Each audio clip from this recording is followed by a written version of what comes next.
watched the videos on our Atlantic crossing, and I thought I'd put together some clips of some maintenance changes and repairs we did before we crossed the Atlantic and after we finished in St. Lucia.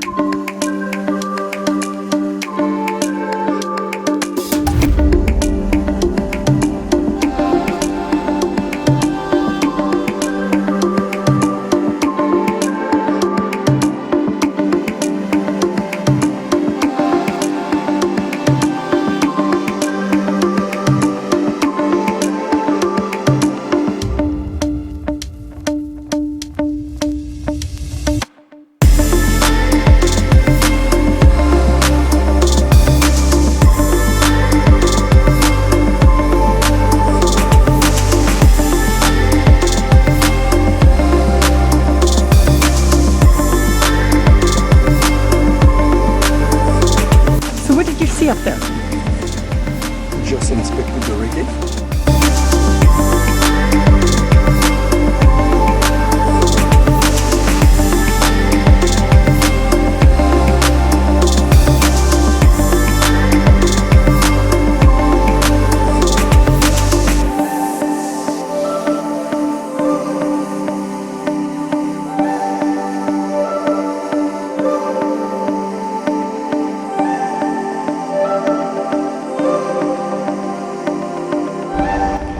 So this is the constrictor, the black, that's holding the halyard. And it works because it stretches up and squeezes the halyard so it doesn't have to be in a cleat to stay up. We used to have a cleat here, a high-priced cleat that would squeeze the halyard down to prevent the mainsail from coming down. The problem, of course, with these high-tech halyard is that they always get squeezed at the same time, and if they remain at the same location for a long time with impact load, they tend to break, and they're expensive to replace. We were speaking several $1,000s for our halyard on this side here, a 12 millimeter halyard. So what has been happening now in the racing circle, trying to localize the load in the mast, the higher the better, the less halyard you have stretching, the better. And they've been using a lot of this constrictor, which is about 1/3 the cost of a cleat, the high-tech cleat we used to have. And the benefits of it is that once it's tight, it grabs the whole surface of the halyard from here to there, which reduces the wear and tear on the halyard a lot, so they last a lot longer. This might wear down after a while. You might have to replace it every 2 years, but the cost of this nylon, or I wouldn't say nylon, it's most likely extremely high tech. So the principle now, of course, is like the Chinese puzzle, where you used to see your fingers in it, you couldn't pull them out. Same principle here. So to release it, we need a very little tension at the back, just to pull that cord down, and it basically releases the halyard as it just did now. What is that? And all the load. I just released the main halyard. Victor, you pulled on? So this is it. You know, it's that simple, the principle. The whole thousands of pounds of pressure. Now we're below the boom, and we're looking at the reefing line constrictor, which is right there. So we used to have 3 of these high-tech blocks here, clay cleats, to be able to hold the lines, which is a 14 millimeter line because of the high loads. And we decided to try, see if it would work, to replace some of these cleats with the same type of constrictor.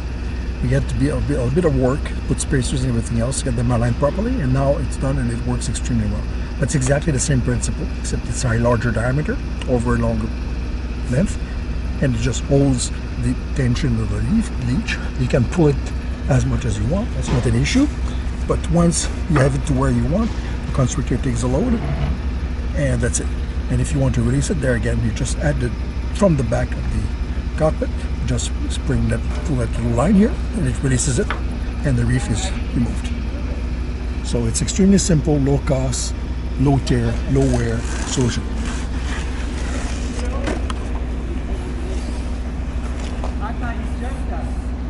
So we'll replace these 2 cleats with the same principle.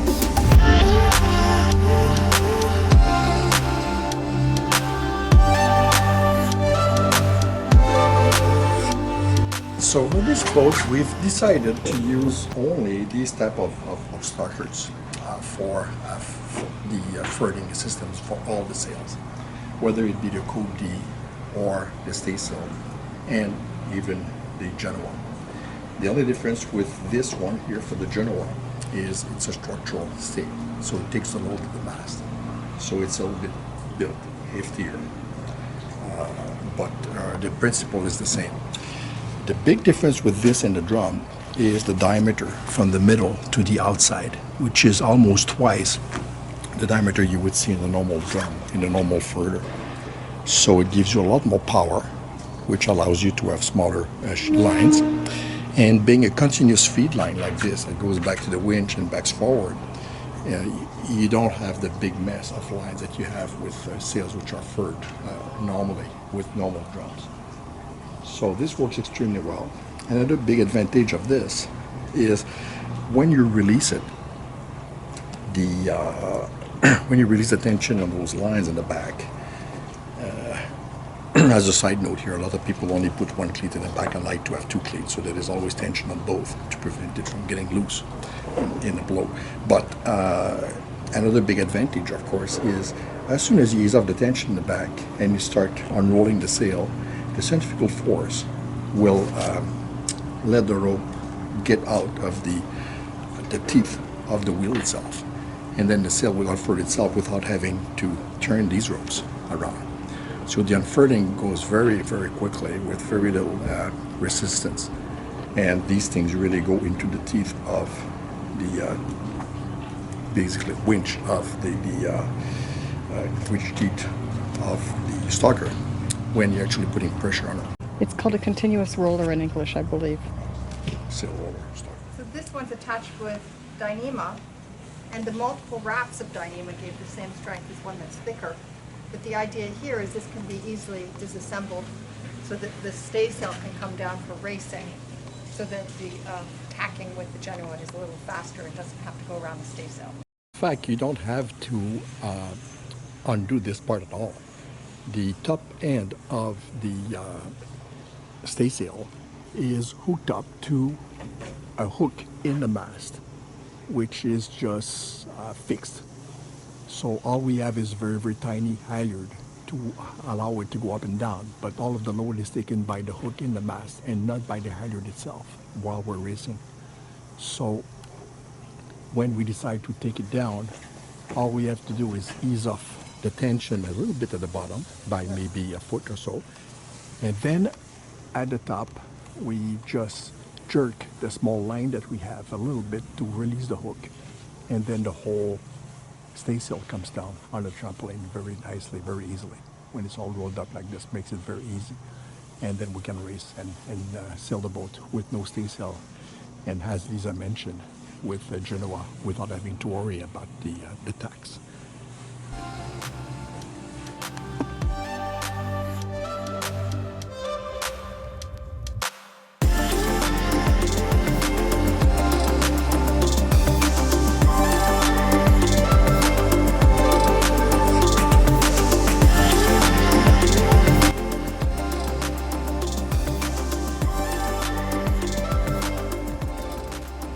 So our anchor is a mantis anchor, and the crossbar was just a little bit too close to where the anchor was placed, so they had a smaller bar put on the anchor so that it doesn't hit when we put it down.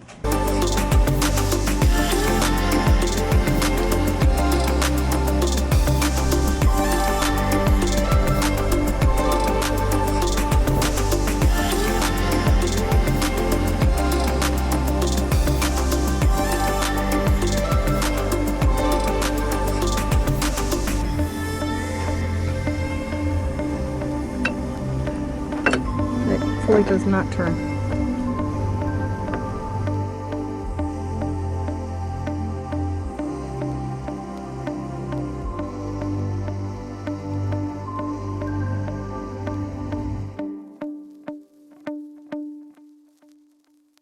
Okay, so that's the blue boat with the orange cord that was illegally plugged on this side, using this extension here, bypassing the safety of the circuit breakers, which most likely caused the fire, an additional 3 kilowatts of load that you can pull with this 15 amp plug.